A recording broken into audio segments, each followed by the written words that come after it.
All right, I am pushing buttons. I'm doing things out of order, so I think everything's working right now. How's it going, Ted? Oh, it's going good. It's been a couple weeks since we podcast. It's been a busy few weeks. So thanks for podcasting on Sunday night. Especially, it was a big weekend for both of us. I know. Well, it's the beginning of the season, and there's a lot of things happening, and it is funny how, we plan, and then all of a sudden it's here, and you have a number of races that are happening pretty quickly right now. So, Well, you want to know the good news? what's up? Hey, oh yeah, did you talk with them? I got a free beer today. There you go. Well, remember, I'm not paying for it anymore. I'm just Oh, gonna until they want to be a sponsor for the show. I'm just gonna keep getting the free ones. So the ironic thing was, I was at the 70.3 Oceanside yesterday watching. I didn't get one there. I raced this morning in the Carlsbad 5,000 5K oh, race, nice. and at the finish line, got myself. And I saved it for the podcast. I'm gonna open it right now. It's been a while since we had one on the podcast, so there All we go. right. John didn't Uh, know this was a big surprise, so got yeah, the Brewing Company beer tonight. yeah, there you go. All Well, right. I don't have one. I Oh, so but I do bad. have my water, Good, and good enough. Well, my honestly, wife came.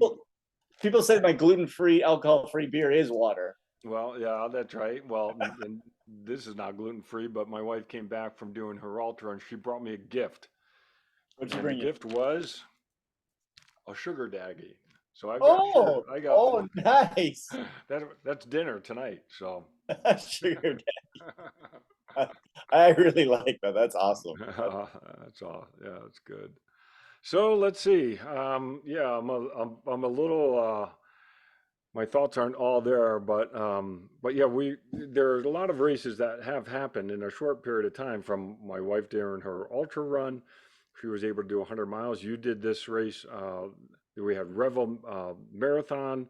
We had Oceanside. I had done Campeche just a little bit before. Uh, and we're about to have our first Tri Club event next weekend. Yep, yep. Lots going on, and we thought it'd be kind of fun tonight to talk about. I mean, the truth of the matter is, we've done a lot of podcasts, and sometimes we've done the same topic twice, which is Yeah. awesome. But today we're going to talk about evaluating yourself post race. Hmm. And once again, we're going to talk mostly about triathlon, but even like the 5K I ran today, Hmm. I definitely was doing some self evaluation. Um, you know, it's funny. Like, I actually had a really good race. Like, I felt really Yeah. good about everything today. And but still, there were some things, right? Well, okay, so let me stop you right there because I want to tease into that, dive into that just a little bit. When you say you had a really good race, Mhm. what do you mean? Ah, exactly. So no, it's great that you asked that, right? Because um, number one, I haven't really, I've been doing some events, but I haven't really been racing hard. Right. And since I had my surgery last summer, it's been a long road back. And today, it's the first time I kind of felt like I was racing and I didn't have to hold back at all. Nice. And I felt good to like just push myself in a running race to that point, Hmm. and like get to the point where like I actually was on my limit. Yeah. And so yeah, that's what I mean. Well, I love it, and I think this is a great first point in that you're not your answer wasn't about your time, your place, Oh no. overall age group. It was you had the start line, you were there, you finished, and you were able to push the pace. I love that. That is a good race. Yeah, it is. And honestly, the result had nothing to do with Yeah. with you know what I mean? Like my time was better than I thought I was gonna do, but that didn't factor into my enjoyment of the day or of the race. It's Yeah. not a day, it's like 20 minutes, right? Like Hmm. it was the process of Yeah. uh, going there knowing that I was gonna basically run hard Yeah. and and and just kind of test myself out to where I'm at. Hmm. And you know, it's Yeah, you're right. Sometimes it is the result. Yeah. Hmm. The thing about this race, for those people that aren't familiar with the Carlsbad 5000, they call it the world's fastest 5K. Okay. And why is So it the world's fastest 5K? I will tell you why. All right. So I'm the 50 to 54 age group. I went 2006 and I finished 23rd in my age group. Wow. How many people, how many are in this? Like 200 in my age group, Oh, yeah. Okay. Yeah. right? So like the in my wave, which was masters 40 and above, the winner was Mhm. 15:15. Oh, The that's you see what I'm fast. saying? Like it brings out, it's kind of a world famous, Yeah. right? We had a lady with us from England and she knew about it from England and she always wanted to go race it. Oh, okay. And so it's a pretty famous thing. But so it was actually really good going into it, not thinking. I knew like I Yeah. couldn't get on the podium. I knew it was Hmm. just for me to test myself. Yeah. And I think sometimes that's really good as well. Hmm. When you know that there's no chance of you Yeah. like getting on the podium or whatever, and you can just work on the things that you want to work on. Hmm. Hmm. And like and some of the other things, and we're going to get into this, but my specific goals were to have, number one, have a high cadence because I've been working on my cadence Yeah. running. And it's funny, like that's the first thing I wanted to know after I saw my Yeah. time. I Right. knew my Right. time on my watch, but then I'm looking, okay, what was the average cadence? Hmm. And and I'm not looking at cadence while I'm racing a 5K. That's not Right. a metric. I'm like looking at my, you know what I'm saying? And so like I had a goal of going hard, but then the second goal was, because I've been working on my run cadence, was I successful? Mm. And I was. It Hmm. was great that I kind of hit the cadences I wanted to. But the interesting thing was, in my last, I don't know, maybe 400 meters, my cadence dropped. Interesting. And because I was like getting more and more fatigued and trying to finish hard. Yeah. Yeah. And and when you do that, like subconsciously, you Hmm. take longer strides. Right. And I was like, okay, like good, like once again, this is a lesson learned. Hmm. It's like instead of lengthening my stride, especially if I've been working on it, I should have tightened my cadence even more. And Hmm. um, and something for me to work on, moving forward. And I think that's what we're talking about here. Is like Yeah. whatever number one, set a goal or set multiple goals, and then this is how I do it. And then post race, was I able to execute on those goals, and not the goal of winning the race. Hmm. Right. And I think that's something, we've talked about that before in triathlon or any of these endurance events. Unless you're like the very, very, very elite, winning the race, even them, winning the race should not be the Mm. goal. Right. Like, did I have a triathlon? Did I execute my swim? Did I execute my bike? Did I execute my run?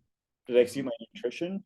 Did I, all of, well, how was my warm up? How was my transitions? Like, all of these things can be goals within.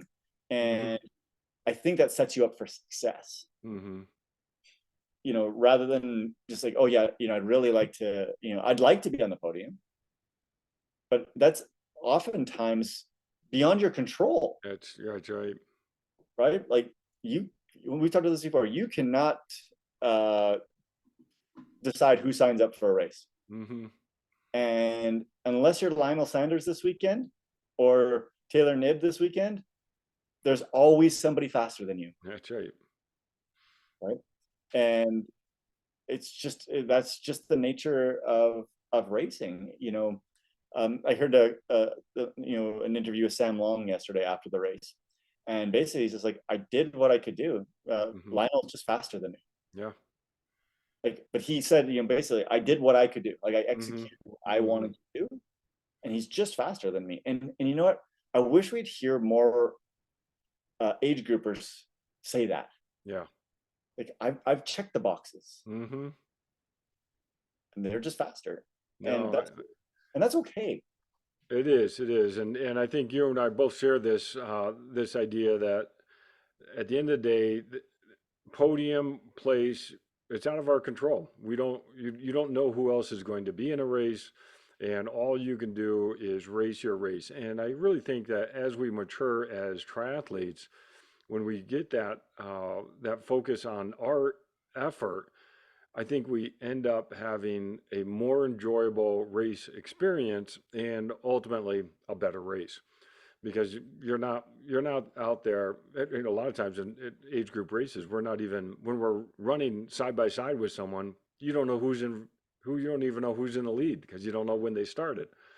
And so I really like this suggestion to have all these other goals listed. Maybe they're micro goals, I don't know. But the goals of, okay, you're going to go into this race and focus on this. I love the example of focusing on stride frequency and then go evaluate if you whether or not you hit that goal. I think that's a great, and with triathlon, you have so many different goals you can shoot for. That can get overwhelming, but you may want to pick out a few that you say, okay, this is what I am going to be trying to do, maybe shorten my transition time, or maybe I want to make sure that I've got a good hydration plan or nutrition plan. And at the end of the day, you evaluate that and say, was I able to get the right fluids in or right calories in, what have you. So Yeah, I think that's and, a great way to go. and retrospectively looking at like Yeah. with the nutrition, like okay, how many Mhm. gels were you planning to ingest on the run? Right. Like on you had your nutrition plan. Hmm. Hopefully, you have a Yep. nutrition plan. Did you execute it? Yep. So if your plan was to say I'm going to do 8 gels on the run, like hypothetically, and you do 6, that should be I didn't execute, Hmm. right? And it could be there could be reasons behind it. Oh well, I had an extra gel on the bike, Hmm. and I didn't really feel like I could ingest another one. Yep. But this goes into your notes, and then okay, well next time maybe it's like, oh, I know how I feel at that point, and Hmm. was going to take notes and like, okay, next time I'm going to try for 7 because Yep. I'm going to add one on the bike because that was more Hmm. conducive. It's interesting. I was talking to some people yesterday about, we talked about Oceanside many times, but that last 10 miles into a headwind, Hmm. and it's really hard. Actually, it's not hard. It's not a good time to take nutrition in, Hmm. right? You're pedaling so hard against the headwind. If you have to sit up to take in nutrition, it's going to cost you a lot of time actually. Yep. So the goal could be, hey, the climb before that last is like, okay, I'm going to take in 2 gels here, knowing that I'm not going to have anything, Hmm. and that could be one of your goals. Like, Hmm. make sure you ingest these 2 because you know what's coming. Yeah. You've done one thing we talked about, course recon, and like you said, it could be a micro goal, just that. Yep. My One of my goals for the bike is to do this, Hmm. and I mean I love breaking things down like that. But the other thing is it can also become overwhelming if you do too many. Hmm. Yeah. Right. Right. Right. You got to And be it can get really careful not to overwhelming, have right? 17 goals for your race. You won't remember them during the race. Yeah.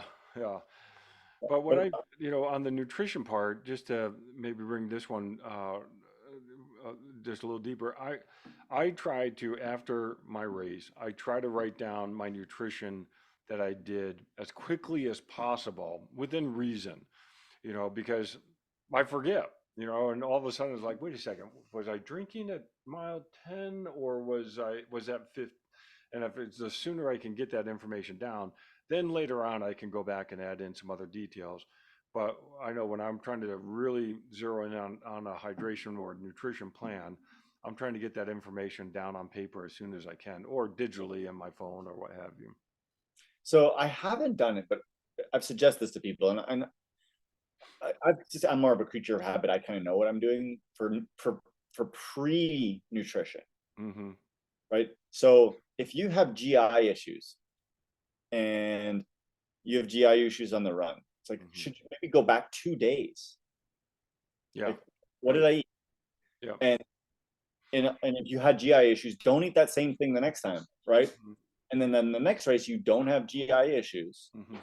Maybe that was the right Right. combination for Right. you, Right. right?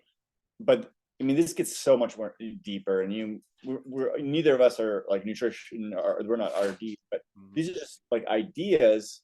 And then I also like throwing into that, looking at the nutrition and temperature and humidity and all of Mm-hmm. those other factors. Because what worked well for a cool race might not work Yep. well for a hot race. Even, and I'm talking pre-day nutrition, even, Mm-hmm. right? Or even if it's a really hilly bike course, especially in Hmm. the in the beginning. Maybe like that's the factor. Yeah. And, it can be once again, it can be a little overwhelming when you do this post hoc review of it. But the more data points you have, if you really want to perform, the better. Yeah. No, I love it. And actually what I'm glad you mentioned this because what I do for my bigger races, usually longer races that I'm doing, I write out my schedule for we're going back 2 or 3 days, and I even keep track. I'll write down what I want to eat, and then I do sort of check off that I am getting that, and then I even plan out race morning. Here's what you want to. Here's the plan to get up, what time I'm getting up, what I'm going to have for breakfast, uh, when am I going to leave the hotel or wherever I'm at. I schedule that all out, and I have that document that then when I come back after a race, I can go back and I can say, yeah, this worked, this worked. No, I needed to be there 10 minutes early, or no, I had plenty of time. And you start, you're able to objectively evaluate whatever plan you put down on paper. That's a nice thing to do, even the evening after a race, and you're just sitting there in bed and Yeah. starting your recovery and just checking over notes. No, I love that. And one of the things that can do also, and we've talked about this before, with like just our lists, Hmm. is help Yeah. lower pre-race anxiety, right? Like if you know that your breakfast is set and you're having this exact thing, you have it with you, you know at 4:45, I'm gonna eat this. Yeah. Instead of waking up that morning like, well, I could have oatmeal Yeah. or I could have this, like Hmm. that's just more stress. And I once again I take it back further to I'm not taking it to breakfast, lunch, dinner the day before. Hmm. Right. Hmm. So I'm just knocking out that. And once again, I can evaluate like was I successful Yeah. or was I not? Hmm. Oh, I love it. And so it's a lot of note taking, but it's fun. And I've got my notebook. And I Yeah. keep, anytime I travel, I take that notebook with me, and I'll even flip back through other races as well. How long, when did I get to that one, and so forth. And so I enjoy that part of And racing, and you could put it in training peaks too. You could yeah. put notes in training peaks. Hmm. And once again, you could put all this stuff into your training peaks if you like, to have it all digital. Yeah. It's a really powerful thing that you can do. And I know a lot of people use training peaks. So I mean, Hmm. or whatever software Yeah. even in Strava, if you're just uploading stuff to Strava, you could put your notes in Strava even. Hmm. Hmm. I haven't done that. I'll have to look at that and Because do there's that. now this thing that says notes private only for you to see. Okay. And that could be a really, once again, a powerful thing because, you know, 4 years ago, I raced Oceanside. What did I do? Yeah. Right. Right. Right. Hmm. I think that could be good. I So, love it. John, let's talk about some of the specific goals that I mean, you just raced, is it 3 weeks ago now? I Three, guess it is. Yeah. Yeah. what were some of the specific goals that you had and how did you evaluate them? So it's interesting. I did go into the race with the idea that I did want to try to qualify for 70.3 world. So that was the big goal. That's not something that is always in control, but I felt if I could race the race that I know I can race, that I'd be in a position to get a spot. And so I wasn't focused, my goal wasn't focused on the world slot. It was focused on making sure I was making good decisions all day. And I felt if I did that, I would be in the right position to possibly get a spot. And so I know that's a funny twist on it, but the focus was decisions. And I was trying to make sure that I got to the swim start at the right time. It was an afternoon start, so it was very unique, and I wanted to make sure that I was not overheating before the race. And so a lot of my race was built around trying to start without already being in danger of overheating. I've had challenges racing the heat, as everybody does. And I said it even goes back a little further. Um, my goal was to prepare for that heat. So we talked in other episodes about spending time in the sauna and the steam room and things like that. Uh, and so, but so my race day, I was really focused on getting to the start, not overheated, having a good, solid swim effort, and then stay in control on the bike, be patient for the race, and then hopefully be able to, at that point, have a run that would be, put me in the right spot for a world slot. It's interesting you say that about the decisions, because that's a really, I mean, that's a really, could be very big too, Hmm. and can be, I think, maybe a little bit daunting. You know what I'm saying? Yeah, Like, so, because what happens when you make a bad decision, right. right? If that's because there's decisions in triathlon that are happening. This thing, we've talked about it before. The amount of decisions that have to be made in a triathlon compared to one thing like running a 5K. Yeah, yeah. There's not that many decisions you need to make. Hmm. Right? But like a triathlon, there's a lot of things that can come up. Right.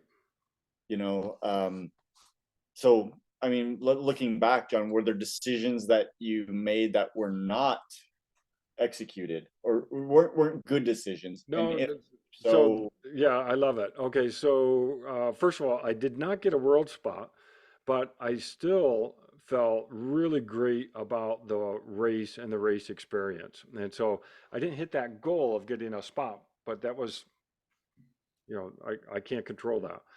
But I really walked away feeling really good about the race. And one of the things that I was really happy with is the decisions I was making along the way.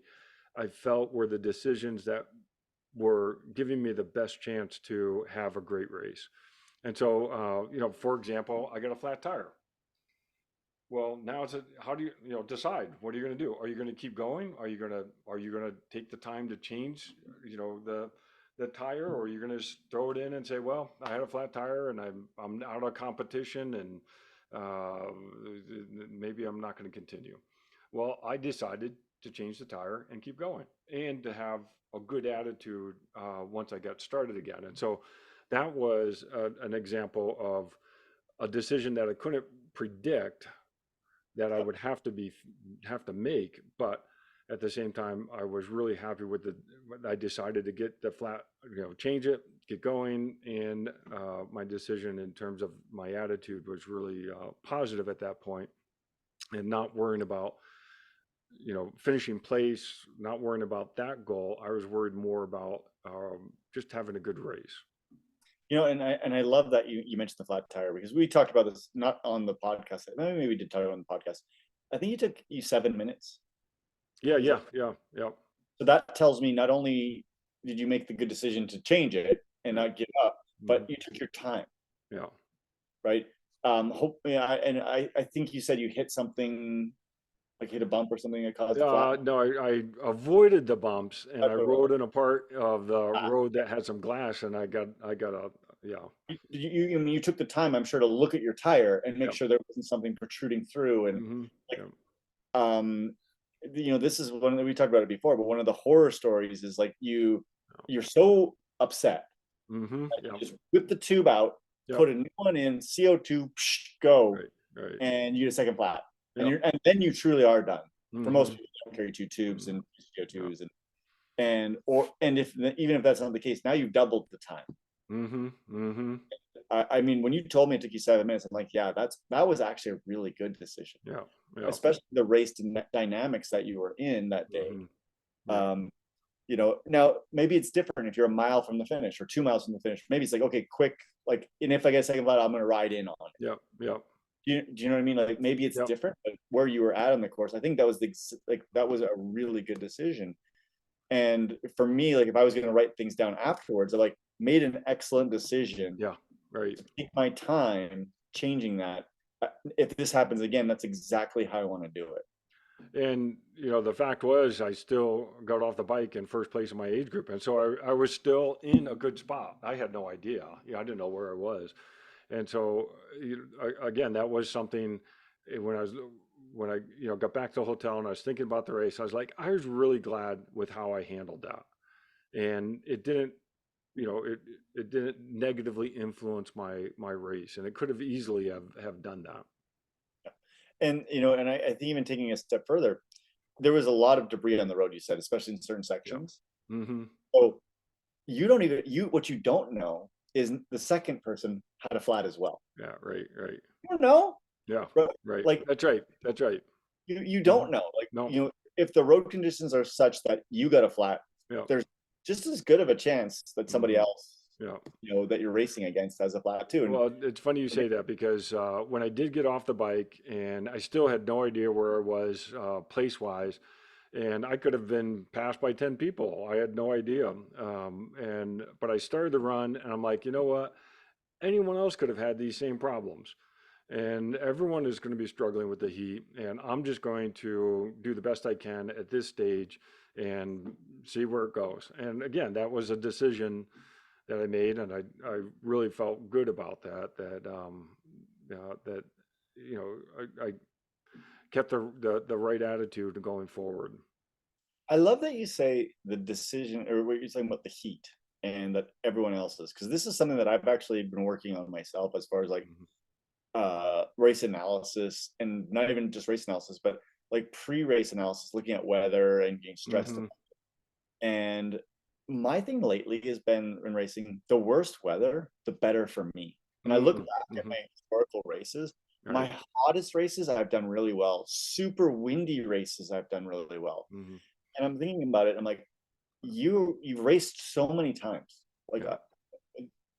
I've raced, I don't know, I can't count. Like I Hmm. guess I could, but and all of those experiences have led me to the point where it doesn't matter, Yeah. right? If it's 30-mile-an-hour winds or rain coming in from the side, Hmm. I just ride like I'm Yeah. or on my bike, Right. or I'm just running. And why stress about it all week? Oh, it might be no. Don't once be prepared. Hmm. Like, it's gonna be cold. Okay, make sure you Yeah. got gloves and armor. Like, be prepared. But the way I started looking at it is like, oh my gosh, it's gonna be horrible. I am Yeah. so lucky. Hmm. I'm prepared, and Hmm. I can handle anything Hmm. as far as the weather.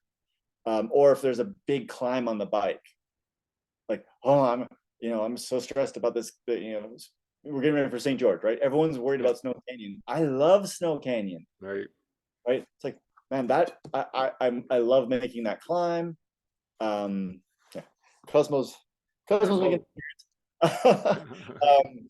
You know what I'm saying? Like, I don't stress Yeah. about those things. I look at them as opportunities to show my resilience Yeah. and my experience. And I think that that's something that when you're coming up with the post race analysis Yeah. is, man, it was once again, it was bad weather and I overcame. Right, right, right. No, I love it. And I love the post-race analysis for your preparation for the event. And, what did you do to prepare for Snow Canyon, or what did you do to prepare for a hot environment? I think that is something really great to analyze. Did you do everything you needed to do so that you're on that start line and you're giving yourself your best chance to be successful?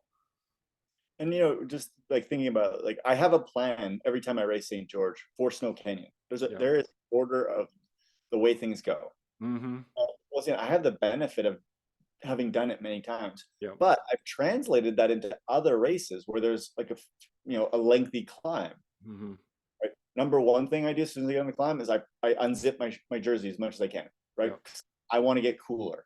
Mm-hmm. Two, I take my visor off, flip it up. Yeah. Number three, I pour water on myself right at the beginning, because cooling on a climb is it's important, Mm-hmm. and people don't recognize that. Like, all of my Yeah. decisions at the beginning of the climb are all about cooling. Mm. And I might even give up a little bit of time to make sure I do those things, Mm-hmm.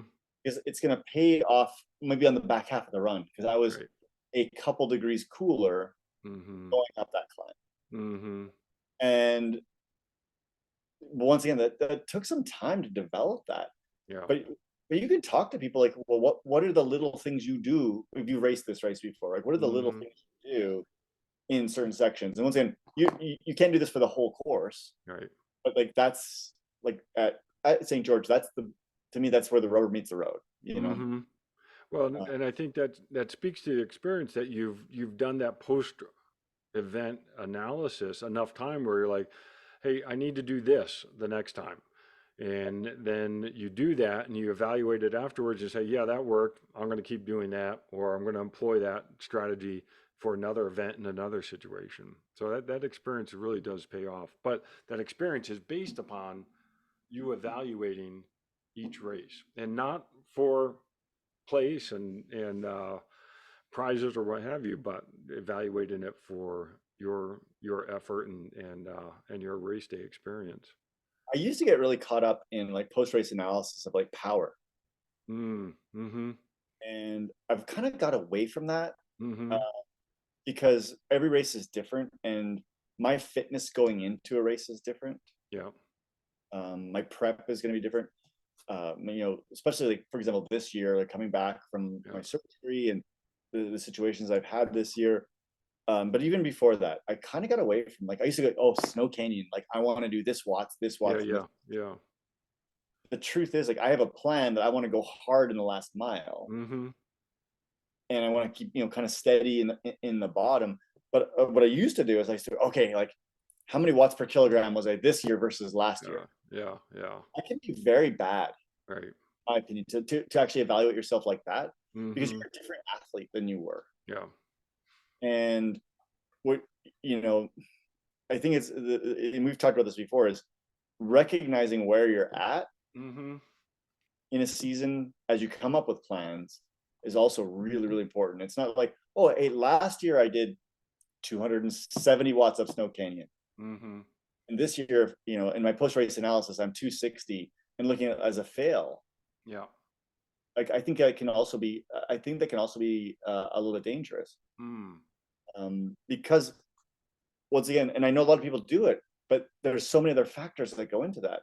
Well, Yeah. what was the wind like coming up the hill on Washington? Right.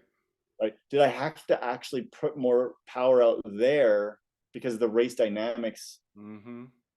told me I had to, right? Or Mm-hmm. the first climb coming out of Sand Hollow, right? Mm-hmm. You catch a headwind there, you may actually have to put more wattage out Yeah. Right. there. You can't later if you want to have a good run. Yeah. And even the whole course, I know a lot of people like my normalized power was this year versus this year. Mm-hmm. You're not the same. You're not the same person as you were a year Yeah. ago. No, I love it. And yeah, even if you do the same course, I love that. It's not your time that you're looking at afterwards and say, "Oh, well, I did that 5 minutes faster or this time or last time or what." You're looking at evaluating your effort on that day. And that's what, maybe we circle back to how we started where you're talking about Sam Long and what he said, something to the effect of he did the best he could on that day and someone else was faster than him, and that's just the reality about you do the best you can do on that day and you walk away with a really great experience. I'll go circle back to my Campeche. I actually don't even know what my finishing time was. I know it was over 6 hours, but I'm not even sure what it was, but that wasn't a driving factor for evaluating my race. It was much more nuanced than that. Yeah, and I think we do get caught up on the time Yeah. and the place a lot. And I Hmm. guess that's kind of the take home message from today is like if you can try and get away from Yeah. that being the goal. Hmm. And I love the idea of what you just said though, like, and I guess I said it too, is did you have the best effort you could have on the day? Yeah. Yeah. Right? Did you like let extraneous circumstances get in your mind Right. and Hmm. you kind of gave up, Yep. or whatever the case may be. Hmm. And don't get me wrong, there's been times in courses like I've wanted to give up, Yeah. Yeah. and there's been times in course you and I both have not finished big Yeah. races, Hmm. and but the times I didn't finish, it was the right decision, Hmm. Hmm. and it's hard. Yeah. But these things, I still did post race analysis of when I didn't finish, Hmm. right? And like, and sometimes I hadn't didn't finish because I shouldn't have finished. Hmm. Hmm. It's like I wasn't, Yep. I wasn't prepared enough in one way or another for that day, Hmm. and to me that's okay too. I think we should do a podcast on the DNF, and because I actually think a DNF is the way that athletes mature, and you do learn what's important in an event, and DNFs are part of the process of developing as a better triathlete. So Yeah. It's really interesting. I was actually talking to somebody I was riding with the other day about marathoning Mm-hmm. and how elite marathoners, their DNF rate is super high. Mm-hmm. I don't know if you know this. I haven't looked at the data, but I can probably guess why that is. Well, because money. Yeah. If only the top 10 get paid, Yeah. It's they've not worth it. recognized Mm-hmm. that they're not going to be in the top 10. They just like, well, I will drop out at 10K Yep. and I'll race again the next weekend. Mm-hmm. Mm-hmm. And they don't look at it like, oh my gosh, I'm such a failure. It's just like, Mm-hmm. okay, next. Yeah.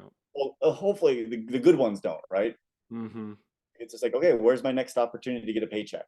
And I Yeah. know we're not racing for paychecks, Mm-hmm. but sometimes like, and I've raced injured, you've raced injured, and I get like people do that. But at some point it needs to be like, you know what, let's live to fight another day. Yeah. And why go down that road, like, this negative road, would just walk off the course and be Mm-hmm. like, it's okay. Yep. you know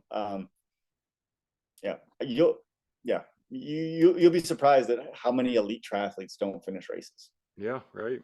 Yeah.